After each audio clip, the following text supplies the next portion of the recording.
You can even go for Kamachi. You know, we're introduced to him with, you know, Kamachi will try to turn you away or trick you into leaving, but just keep asking for it. I've actually always wondered about that line. Did Haku not know Kamachi very well? Did he think Kamachi was a mean guy? Or, I don't know. But you know, we're threatened by this. I just love that scene. She walks in and there's the thing with his arms, and then like his arms, and then like his arm. Like, holy crap! How many arms does that guy have? And no one even mentions it. No one's like, yes, I'm a member of the Guazaro species, and we have many arms. It was a curse by some wizard. Like, no. No one even mentions it. There's a guy with stretchy arms. Whatever. We'll deal with it. Amazing.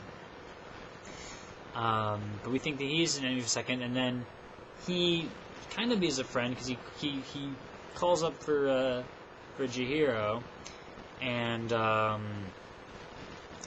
and then sits over the job, and later on is definitely kind to her, puts a blanket over her, finds her sleeping, and all these scenes.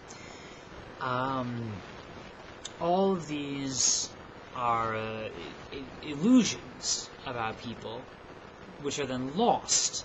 And generally speaking, it seems that, you know, people tend to things seem antagonistic, and we later find out that it's okay. And all of this revolves around the central illusion of Chihiro, and how it seems to us, and it seems to her, that she is just sort of sullen and dispirited and whiny, and, you know, doesn't care about anything, and doesn't have much inner strength or any of that. I mean, the word inner strength does not even come to your mind. Like, oh, this little girl just in the backseat of the car, moving, she doesn't want to move. This is an illusion. It's such an illusion that even she herself is mesmerized by it. And not in a magical way, just a normal way, you know, she just thinks, this is the way it is, right? And it's in this entirely different world that she loses that illusion about herself. And she finds that actually she's quite a capable person, and she can deal with, you know, freaking witches and dragons and whatever, you know. But not in a cliche. That's another thing. It wasn't like, quick, we must defeat the evil one. Da, da, da. No Miyazaki film ever does that. It's all very kind of vague. It just feels real, you know. I didn't even get around to No Face, did I? That's one of my illusions. You can say a whole other thing. Remember, when I first saw the movie, and I got to the end, I loved it, absolutely loved it. But I thought about it later, I was like, what exactly was up with the No Face character? I didn't actually understand that. I thought maybe there's something I didn't get, and guess what there was?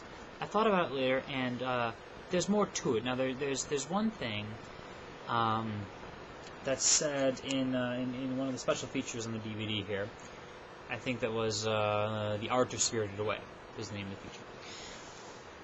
And they said the character of No Face was somewhat autobiographical, representative of Miyazaki.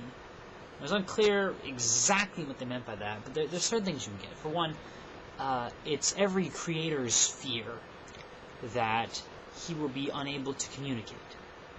That you work so hard to make some movie or some book or some whatever to express something, and you're afraid that on the other side it'll come out as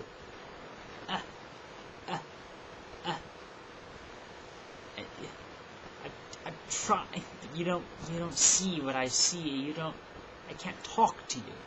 You know. There's one idea of it. No Face, I realize, could be easily thought of as sort of a spirit of loneliness, or just a lonely spirit, however you want to phrase it. We first see him on the bridge to the bathhouse when Haku is showing kindness to this basic stranger. He doesn't know Chihiro's name. I remember when he first said, I've known you since you were very small. I first saw the movie, I thought like he was some sort of guardian angel. Like he'd always been watching out for her, and, you know, he was invisible somehow. And later it's like he doesn't actually know how he knows her name, just that I know you since you were very small. And then remembers that near the end of the movie. But No Face first appears when Haku is helping what is basically to him a stranger, showing compassion and kindness. No-Face sees this and just sort of watches it. He also shows up again when Haku is helping Chihiro on the bridge, or he's about to. And No-Face looks over Chihiro again, and I think No-Face wants to connect, wants love, wants friendship, and has no idea how to get that, but observes Chihiro, because Chihiro apparently is a friend here, and is making friends by being in a very strange situation. Finds Chihiro, standing outside there when she leaves the door open for him, and tries to get friendship. But he doesn't know how to do it. He tries to buy her friendship, you see.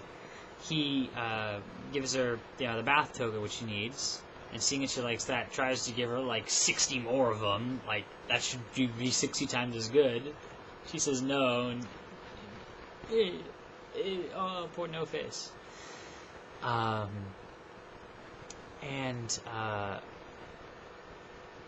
Notices all the commotion, all the people and stuff regarding the gold left by the healed river spirit. You never even found out the river spirit's name either. And Sage thinks maybe gold is the way to get friends or something.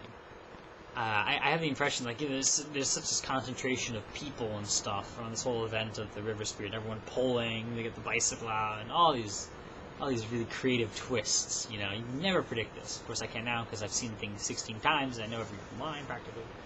Probably, I don't know. I never tested myself on that. Anyway, but I imagine that he was aware somehow of all the things on with the river spirit, and then just sort of hangs out in that tub later on, just waiting for more of that to happen. And then the little frog guy comes along looking for gold, which No-Face has figured out was everyone really loves gold. Okay. He goes for gold, right? Gives gold to our frog guy, but doesn't receive any friendship, any love in return. Doesn't, there's still no connection. He still has no idea what to do with it. Look, here's gold, and here's a couple more. Here's more gold, more good. And just eats the frog guy. My interpretation is No-Face hardly even knows what he's doing here. I don't think he's has this super sinister plot to take over or something. I think he's trying to reach out, and he reaches out. Here's gold. If I could eat you, then you would be inside me. Then we would have connection. Then I would have your voice. When she gets the voice, and then tries to use the same point everybody else. It's not for the goal of eating them. I think eating was out of frustration, really. He starts giving out gold to that one other guy that comes by, and then later on to everyone in the whole bathhouse, trying to just have their attention.